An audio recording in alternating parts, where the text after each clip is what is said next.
Dr. Williams is a professor of Earth System Science and the director of environmental science at Clark University.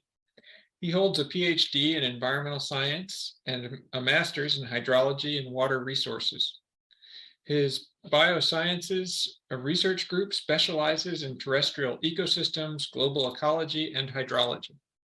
Their work combines big data geocomputation of in situ and spaceborne observations with computational modeling of ecosystem processes to document how the Earth's biosphere responds to and feedbacks on global climate change.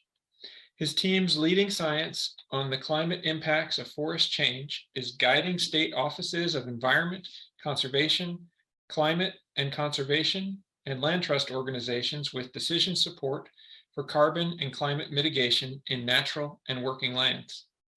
He is a multi-year participant as a science team member for NASA's Carbon Monitoring System and currently serves as co-chair of the Science Leadership Group for the North American Carbon Program. Chris, welcome. It's a pleasure to be here. I'd like to have us start by picturing a high carbon forest. Do you know what it looks like? When you're in one, you usually do. You can tell, right? Even without breaking out your measuring tape or your clinometer or your litter trap or your soil auger, you can see it.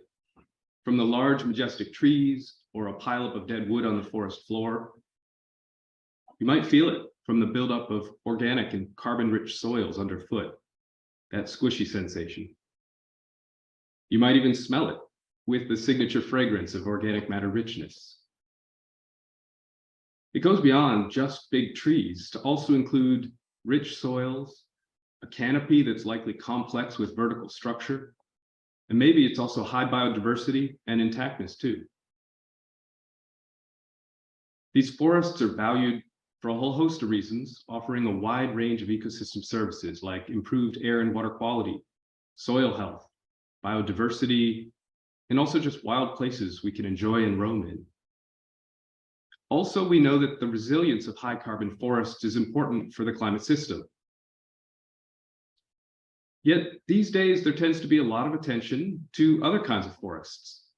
It's almost every week, it seems, we see a new headline about some business or NGO or a national government that's launching a large-scale tree planting initiative to offset their carbon emissions and mitigate climate change.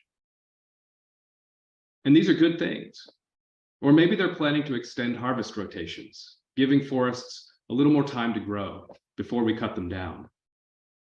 Sometimes we even see claims that we can harvest our way out of the climate change challenge.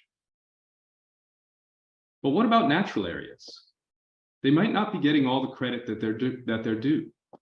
Aren't they also participating in carbon capture and storage?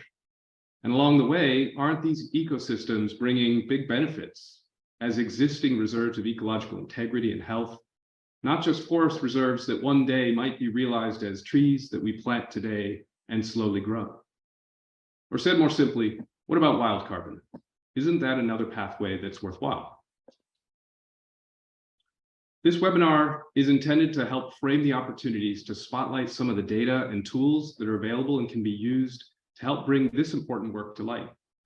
I'm Chris Williams from Clark University's Graduate School of Geography, and today I'm going to talk about the role that natural areas play in the global carbon cycle and in the climate system. The most important climate service that's provided by forest conservation, I would argue, is the retention of current carbon stocks. Carbon that once was in the atmosphere and that would be returned to the atmosphere if a forest is lost. On top of that, there can be additional carbon sequestration from continued growth and storage. Forests, given time, will store carbon, and conservation gives them that time to develop and to accumulate carbon.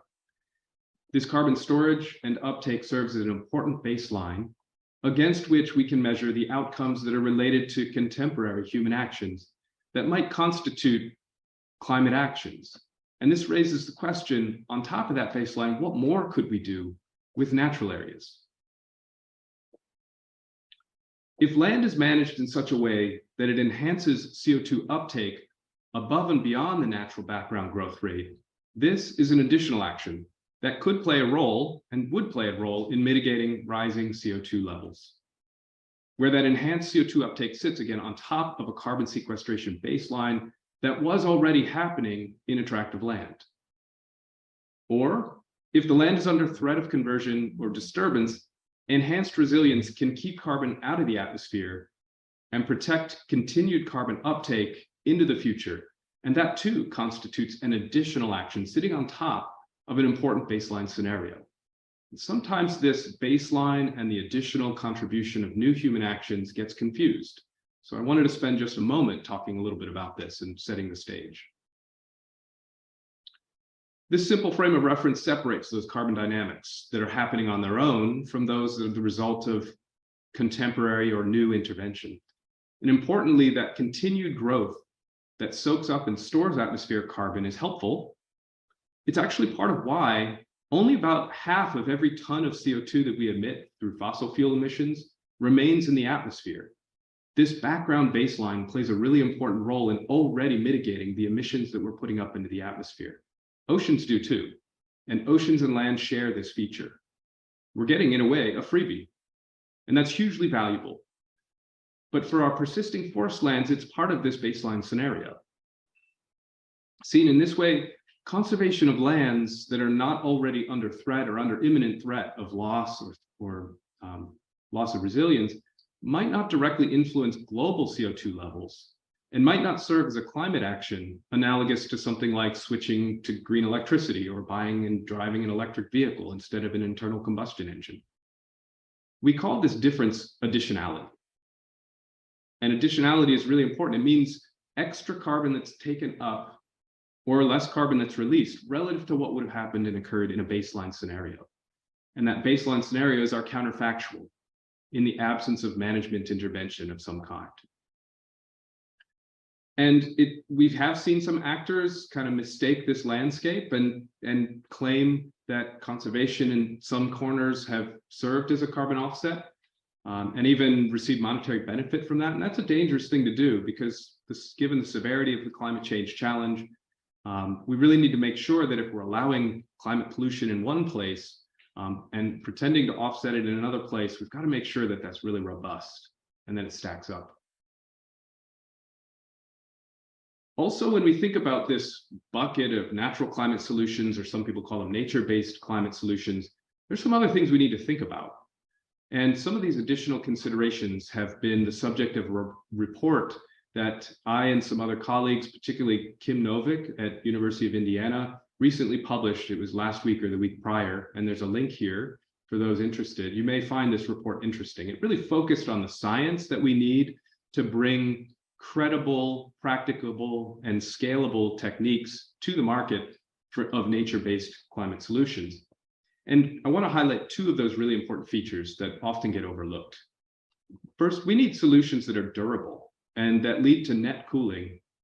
Durable means long-lasting carbon storage that endures in the face of whatever threats may be coming, where long-lasting should ideally mean a century or much longer, especially when we're thinking about carbon offset markets.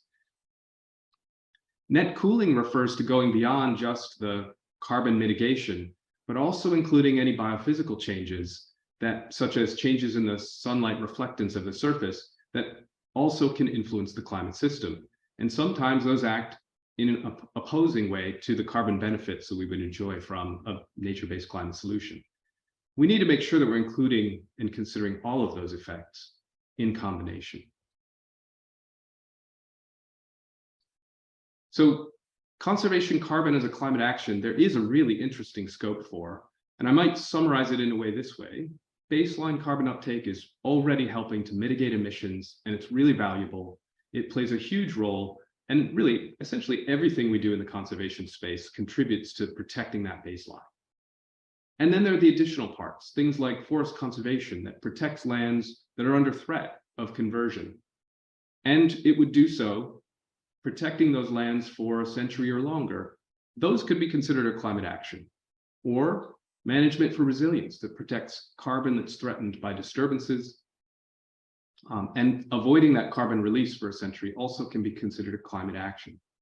Or land management that enhances forest growth above and beyond that baseline that I represented. in a place where that carbon is expected to reside in the landscape for decades to hundreds of years. And so that's kind of the backdrop for thinking about the kinds of actions that are available to us when we're exploring natural climate solutions. What I want to now pivot to is thinking about, well, how do we measure and monitor the amount of carbon that's in the landscape and estimate how much we expect could be there in the long-term or mid-range future? And for that, we developed a National Forest Carbon Monitoring System. We call it NFCMS as a foundation to answer this and related questions. So I'm going to give you a little bit of a sense of what's underneath the hood in that engine. The National Forest Carbon Monitoring System, it's a platform for examining baseline carbon stocks and future carbon stocks that we would expect with continued growth, under the assumption initially that it would be free of major disturbance. And there's a reason why we chose that assumption. The framework starts with satellite data of various kinds, a range of different kinds that serve as key inputs. Earth observing satellites are often, many of them are equipped with sensors that see optical radiation reflectance from the surface. They see microwave reflectance or passive microwave from the surface of the Earth. And those both, and others, LiDAR as well, are useful for detecting forest carbon density. And there's essentially a series of cottage industries of generating contemporary maps of forest biomass with these tools, eye in the sky. Extracting biomass information from that requires us to train it with field data on the ground. But once trained, it's a really powerful kind of top-down view that gives us an estimate everywhere, all over the place, about what our forests currently store, as well as an eye in the sky to see how it's changing over time, particularly seeing the big losses in some locations. They also make it possible to monitor changes over time and estimate potential accumulation, but they're particularly effective at capturing what's happening right now. Importantly, it's worth mentioning that these satellite biomass data products are not a substitute for on-the-ground intelligence, but they are proving really useful, highly useful and that they have sufficient accuracy to guide land management and land use decisions. In addition to reporting on above ground and below ground biomass, live biomass, our National Forest Carbon Monitoring System also estimates carbon dynamics in what we might call the dead carbon pools, things like dead wood and litter and in soils. This is in part thanks to the help of a carbon cycle model. We use the CASA carbon cycle model. It's just a box model, process model that has about 10 carbon pools, characteristic carbon pools with turnover times that describe how live biomass cascades through the ecosystem into other parts of the living organic metabolism of ecosystems. Much of it, some of it respired off to the atmosphere, but then other portions that remain in the ecosystem. We keep track of all of that with a carbon model. This allows us to then also estimate total ecosystem carbon, and we can zoom in on some particular pixels, such as this little starred area where I highlighted in the area of near Boston, a maple beech birch forest that holds, let's say, 6 kilograms of carbon per square meter in the year 2000. We also can, with these data products, estimate the total ecosystem carbon stocks over large areas in live and dead pools and keep track of those again over time. Importantly, we rely very heavily on the US Forest Service Forest Inventory and Analysis Measurement Program, the plot data that they provide to train the whole architecture of this system. And so a little bit on that in this fairly complex illustration. I'll highlight first what's on the left. We see biomass as a function of, you could call it time, or really stand age and stand development. The red pluses indicate the spread of data for a given epoch or stand age that's seen from the forest plots. And those forest plots in this case are from northeastern maple beech birch forest type group, high productivity stands. So that gives you a sense of the stratification into regions, forest type groups, and productivity classes that we use when we sample the forest inventory and analysis data. There's quite a lot of spread, as we would expect, but there is a general tendency, and we try to represent that spread with a whole family of curves, these fitted curves that are roughly going through these points. Now I want to zoom in on that 6 kilogram carbon per square meter example. Let's say it was about a 40 or 30-year-old forest, and we're going to let it grow for roughly 50 years. And we're going to ask the question, how much carbon could that plot take up? What would we expect? And if it was a high-yielding upper edge of that curve, what you see on the right is what we expect in above-ground biomass, but also how below-ground biomass would change in response and in proportion, as well as some dynamics in maybe soil carbon and in coarse woody debris, which also can pile up. And in the upper right, we see the cumulative carbon storage that can be achieved with this particular kind of example. With each stand's future growth tailored by forest type and site characteristics, as well as its current carbon stocks, we're then able to build from an initial carbon point to the amount of carbon that that landscape could hold into the future. For example, by 2050, after about 30 years in this case, from 2020, of continued growth. Importantly, I want to point out that this is growth based on the average. We tend to be mapping out growth based on the average accumulation, for example, the mean curve or perhaps the median curve through all these data points. Now I want to illustrate the breadth and spread of response to a range of different forest types. Now we're going to look at the southeastern US forest type groups and characterize how we take these curves and map them out to pixels so that we're generating maps on landscapes. Again, we're using forest inventory and analysis data and forcing a model to essentially reproduce the carbon stocks that we see in those real-world on-the-ground field measurements. Those field measurements are compiled into forest type groups. They have different disturbance legacies, different stand histories, different productivity class characteristics. We lump them into high and low. And you see here in the southeastern US, loblolly longleaf, longleaf / pine is different from loblolly shortleaf pine, different from oak pine, or maybe even oak gum cypress. And we also see that the stand productivity, site productivity, is another important dimension that we stratify the landscape with, and that too influences the rate of carbon uptake that could be achieved and the ultimate total amount of carbon that could be achieved in a particular forest type. Once we have these curves, we're able to map those to pixels, because on landscapes, we know we have a pretty good idea of when a site, what a site's stand age is according to biomass. That's an important organizing principle for our work. We also know something about, well, of course, the forest type and the site productivity class, whether it's a high yielding or low yielding site. And then lastly, what the disturbance history is. And if we can assign that to every pixel, we have a lookup index that allows us to apply these curves to broader landscapes.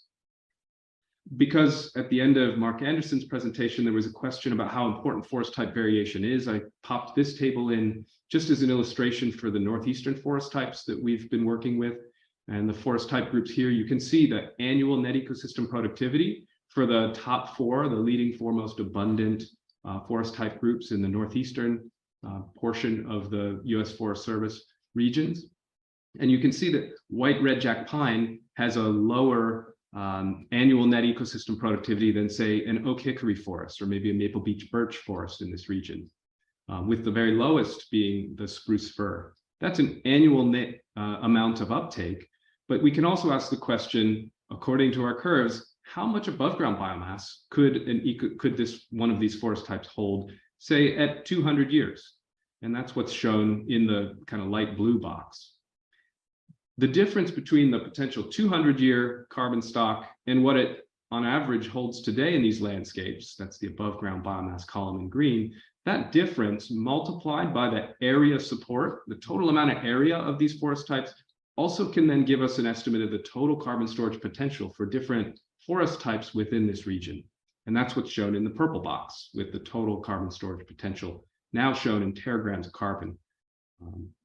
Now, importantly, this estimate would assume something that's not going to happen. That is, that all of these forested lands would simultaneously achieve their, let's call it, maximum potential forest carbon. But it does provide an interesting reference case to illustrate what would happen if we had more of our forests growing towards, allowed to grow towards an old growth sort of state. So with hundreds of trajectories describing carbon stock changes over time in different forest settings, We then can map to pixels, producing wall-to-wall characterization of forest carbon today, and then expected in the future. Again, I want to underscore that the carbon dynamics we're capturing are based on the average rate when we map it out. We know that there's some variability, and some forest plots are going to be higher yielding than that average, and some are going to be lower than that average. We capture some, but not all of the real-world variation in the current carbon stocks and potential stock growth. But you can see some really important large-scale broad geographic patterns that emerge when we do it in this way. Many of our data sets are national in scale and they're publicly available. And together, this series of data sets and the web mapping tools are providing tools for decision makers and land managers to assess, for example, the size of the forest carbon opportunity in their lands, or revealing carbon hotspots in landscapes, and showing where forests have the most to gain, or where we have the most to gain in the next few decades with sustained growth and in the absence of severe disturbance or conversion. But and at the same time, while we've made these giant data sets available, we know they're not that accessible for most users. And a lot of users are really interested in one tract of land or one pixel, or just flying through the data set in a user-friendly way. And so for that, we've been very fortunate to be able to link up with Mark Anderson, one of our presenters here from the Nature Conservancy, who is ready and willing and eager to display our data in his team's interactive resilient land mapping tool. I'm showing here just a kind of quick snapshot of some places close to where I live. And this makes our data available at the full national scale in a way that's much easier to explore and to learn about patterns. I myself learned about patterns just by looking at our data in that fashion. Patterns of forest carbon today, but also what we could expect in the near future. So we're showing initial forest carbon stocks in the year 2010, and then what we would expect out by 2050 if the forests were to remain intact and free of severe disturbance. We report biomass and woody carbon, and coarse woody debris and soil carbon and total ecosystem carbon. And this is available at about 1/4 of an acre scale, which starts to approach the scale that's necessary for being able to make actionable decisions by land managers. It's a 30 meter by 30 meter resolution that's governed by the Landsat data, which are one of the core backbones for many of the remote sensing data products we're working with. The difference between the stock initially and the stock that we could expect by 2050 should add up to the carbon sequestration potential. And it's a cumulative potential, not just an initial rate, but a cumulative potential over that interval of time by 2050. So we've mapped it up.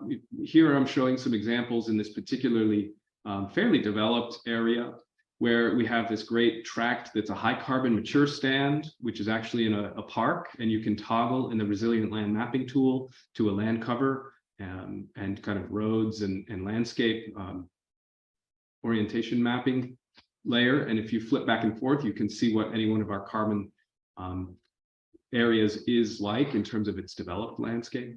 We also see an area of low carbon, but young stand with high carbon uptake potential. And then there are some mistakes. There was one here where it's a very low carbon, is actually a non-forest.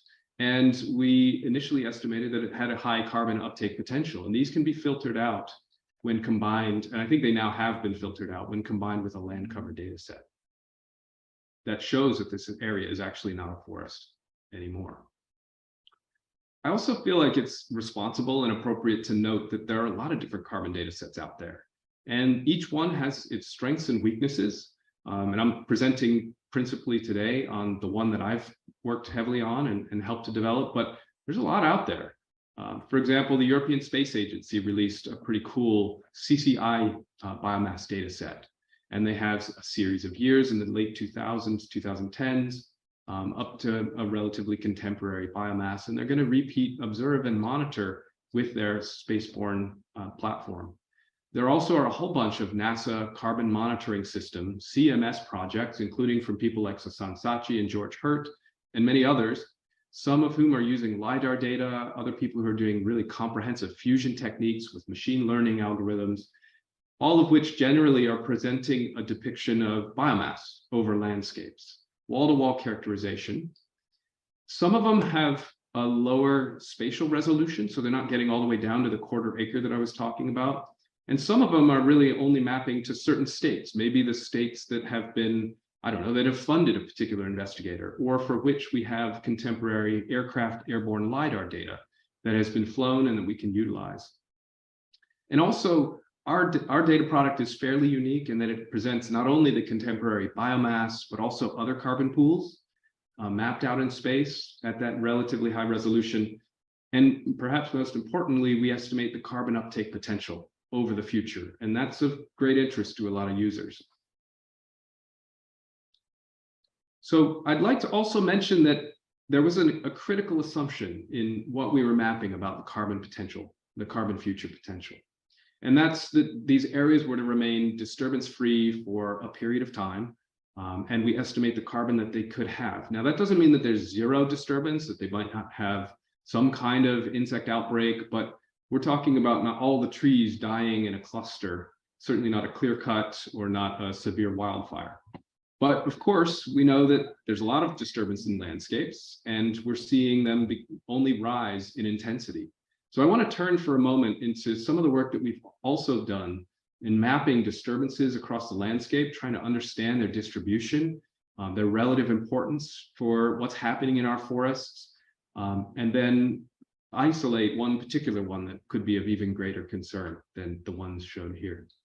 So to turn briefly to how we're mapping and assessing the frequency and distribution of forest disturbances, as well as land conversions that are threatening today's forests.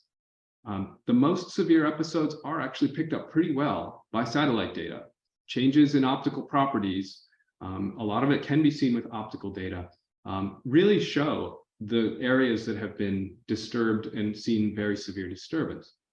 And those satellite data have been used by several research teams, not really directly mine, but we're using their data products. They've developed a series of data products to carefully track forest losses down, again, to the quarter acre. And in this illustration, this paper that we published with this graphic, this was just a cursory attribution of those disturbances to a different set of drivers. We combined a generic disturbance map with the monitoring trends in burn severity, Landsat-derived fire history, with bark beetle outbreak data from aerial detection survey, aircraft airborne surveys, as well as some mapping and characterization understanding of harvest distributions. And you can see some really strong patterns. One of the things that's popped out for a lot of users is to recognize just how prevalent harvest is in these landscapes. I mean, overall disturbance has struck about 50% of our forested lands in this 25-year period of 1986 to 2010, and we're continuing to try to update these data sets. So there's a lot of disturbance in these landscapes, and not all of it's happening in heavily managed forests. It's certainly going to be happening in our natural areas as well. And that is a new or let's say expanding threat, and one that we might want to think about how we could potentially guard against insofar as we can. It's certainly a risk for any interventions that we might hope could serve as a climate action. Also, I'd say that US forest disturbance rates are as high as just about anywhere in the world, and that's pretty profound because a lot of people tend not to think about disturbances as being that rampant across our landscapes. Maybe that used to be more true. Certainly in the Western US, we're all familiar with the extreme wildfire expansion and explosion, as well as the bark beetle outbreaks. I imagine people are well familiar with that. But even harvests have increased again in a lot of our forested landscapes. Additionally, in addition to mapping those kind of disturbances from which we expect and do see forest recovery, not in all cases, but we're also trying to map and identify areas where forest isn't recovering, and identifying areas that particularly have failed to recover after a disturbance because it was a permanent conversion to non-forest. And we're tracking those lasting losses with conversion to new development or agricultural expansion. Our framework is allowing us to estimate the carbon emissions associated with those forest losses, as well as the carbon sequestration that's foregone, that we lose because of the disturbance. This is a powerful way to show the carbon impacts of deforestation in the US, as well as what we stand to lose with future losses in any of our landscapes. And understanding these as a threat is really paramount to appreciating the full value of conservation efforts. So I want to end with just a few illustrations of how our data stack up and compare to other data products. These are kind of busy graphics. I apologize for that.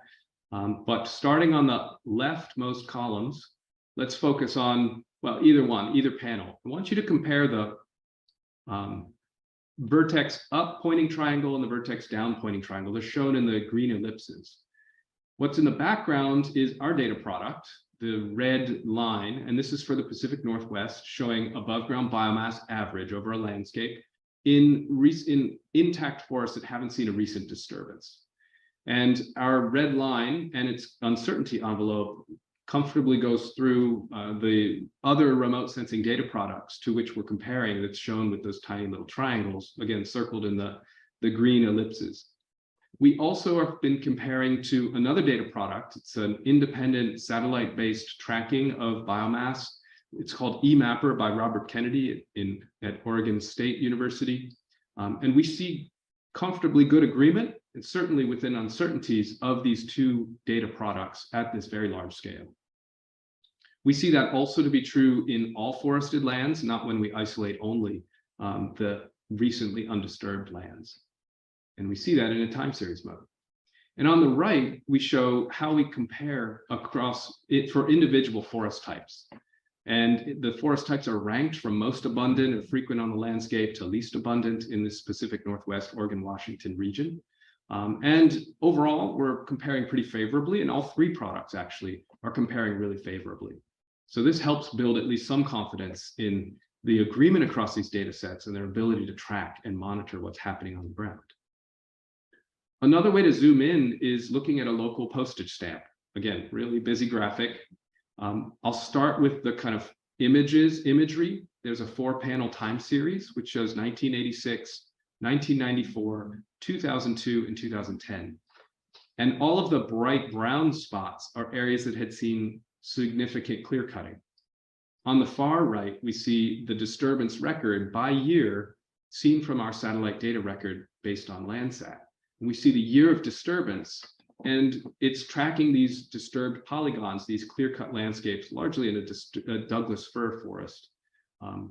And we're tracking those really well, and they're aligning, of course, with the optical data because they're really basically responding to the same thing that our eye sees.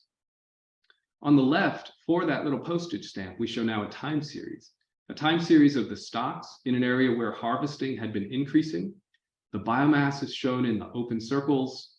Our data are the red line. The Robert Kennedy eMapper data are the blue line. And again, we're seeing pretty close tracking across these two independent data sets, though both are keying in on and relying on Landsat data. So there's not complete independence, but our approaches and algorithms diverge quite a lot, and they're showing a similar characterization of landscape change in forests at this scale. On the bottom, we're showing the net ecosystem productivity. That is the net exchange of CO2 molecules between the land surface and the atmosphere. Positive values mean that the landscape is taking up carbon. And we see that when we include all the forest lands with our framework, we're capturing a progressive decline in carbon uptake and an increase in releases associated with this harvesting regime that we see in that landscape. And then lastly, a dangerous thing to present a table such as this, but just to give you a sense that we are making careful comparisons to things like the US Forest Service data. This is a really thorough comparison that we've developed for the New England and New York states in a piece of work funded by, in part, the Nature Conservancy and the US Climate Alliance with Doris Duke Foundation funding to look at the carbon emissions associated with forest conversions in these states. And as part of that process, we were doing careful comparisons of the state level reporting of total area of forest and total live biomass and above ground biomass, total carbon in ecosystems, carbon sequestration in those ecosystems, the rate of harvest removals, and also the amount of emissions associated with conversion. And we were pleased to see that there's a broad agreement and that we're kind of seeing similar things, even though, again, our accounting frameworks and our source data sets are really quite radically different in these cases. So with that, I'm going to close. I'm going to close by thanking a whole host of collaborators, close collaborators, data users, funders, who are helping us to take our research science and to bridge to information that's actionable and useful. It's been a really exciting and fun journey. It kind of gets me jazzed in a whole new way to be enthusiastic about what we're doing. Our group has benefited greatly from a lot of conversations, operating in this space of science meeting practice. And it's where a lot of I think truly the most exciting work in forest carbon dynamics is happening today. A lot of the most important work is being revealed by people asking challenging, tough questions about what's happening really on the ground in their places. And it forces us, encourages us to reflect on what we're generating and make sure that it's fit for purpose and meeting needs.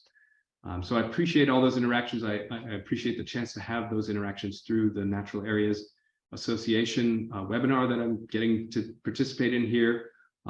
Really, all of this has been essential to be able to deliver the work that we hope will have some real impact. And we're grateful for that.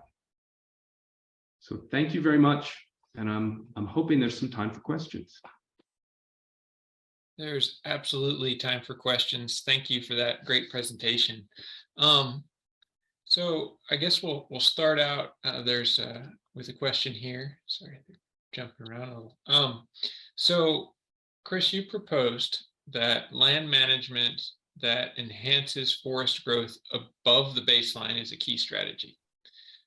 Could you expand upon this a little bit in applied terms? Yeah.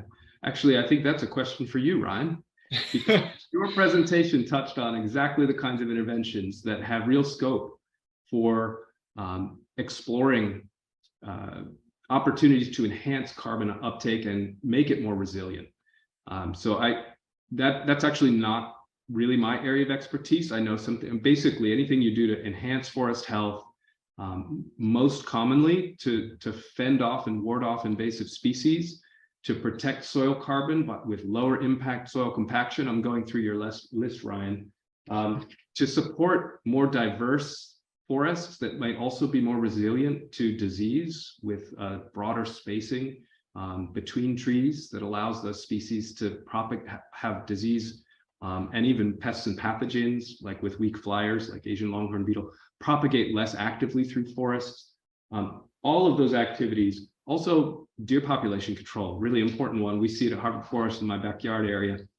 All of those are the kinds of interventions, potentially also prescribed burning done in the right way. All of those have the opportunity to help move the needle. And there really are two knobs to play with, in a sense, two conceptual knobs. One is building for resilience and making sure the carbon stays in those forested landscapes.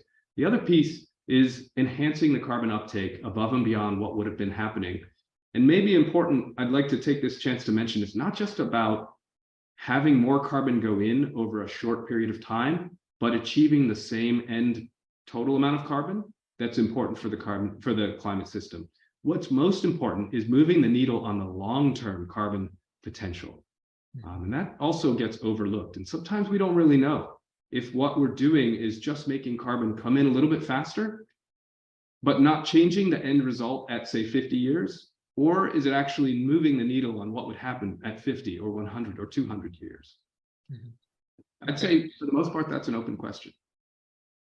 Fair answer.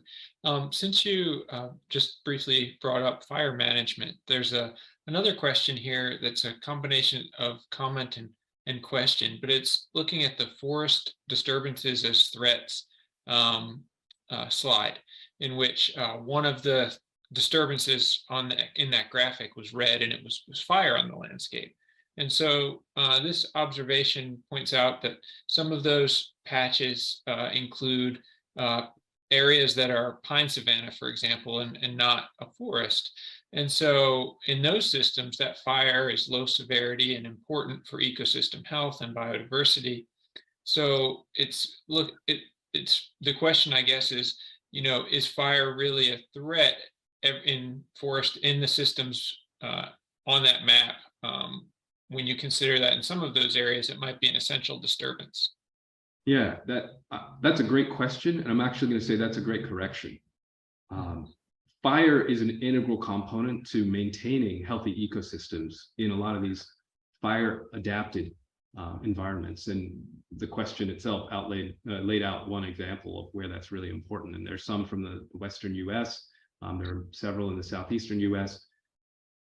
And this is where it actually, first of all, I should say this goes beyond my area of specific expertise, but it's surely true that in some forest types, a wildfire is a natural process of maintenance. And in other circumstances, it's actually something that pushes ecosystems out of that natural range and prevents them from accumulating or regrowing the same level of carbon stocks, and would actually be a new threat. And our map did not attempt to distinguish those two. And so that's a great point, that it's not all the red areas that have fire, that they should be read as areas where fire should be eliminated, or that those are the threat zones. Great point. So following up on that, I'm just curious, with the satellite data, the imagery data that's available, is it possible to separate fire based on, intensity, or whether it was fire that behaved in a wildfire type or a prescribed fire type setting?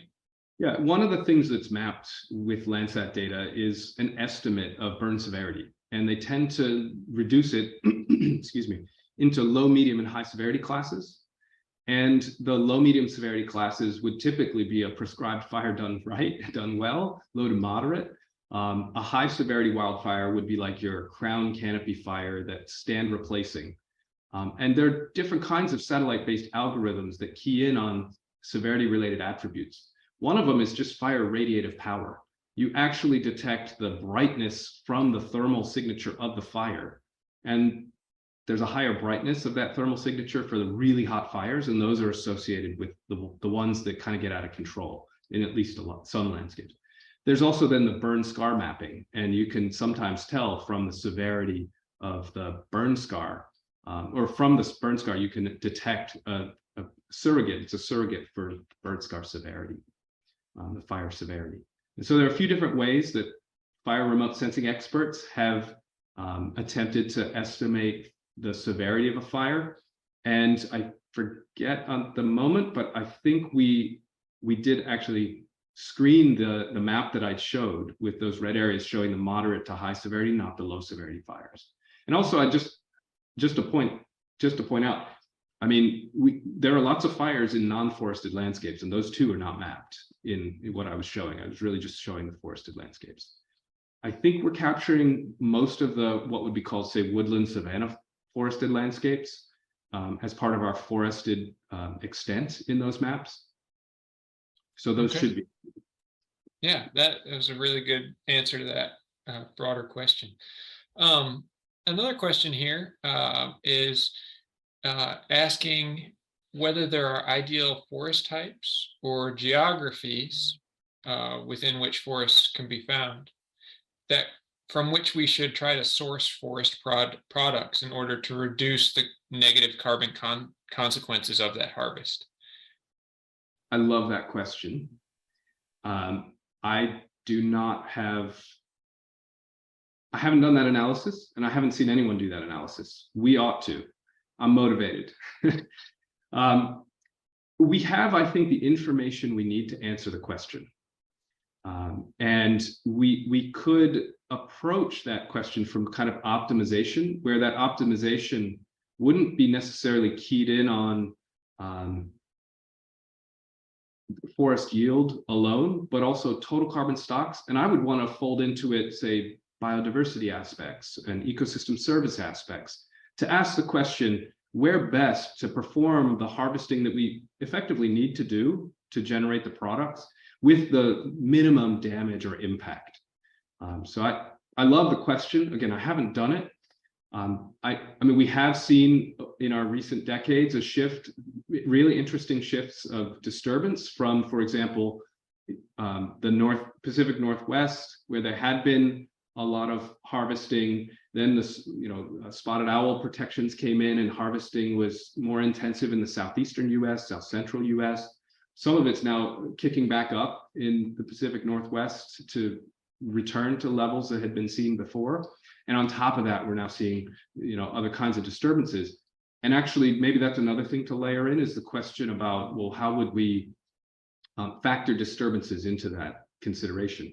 I mean, I'm not going to make this argument, but I could imagine, I've heard people making an argument, I've heard people make the argument that maybe it's in our most disturbance-prone landscapes where we would want to harvest the most because we're going to lose the carbon anyway. I think that's a little short-sighted, so I'm not going to propose or support that as a simplistic approach, but it is a kind of reasonable concept. Get it before harvest, before you would lose it to some severe disturbance, a kind of a salvage operation. That can get us into trouble because it sort of justifies all kinds of harvesting, sometimes at high levels in places that are actually not at risk. But it is another concept I would bring into the optimization, if you will.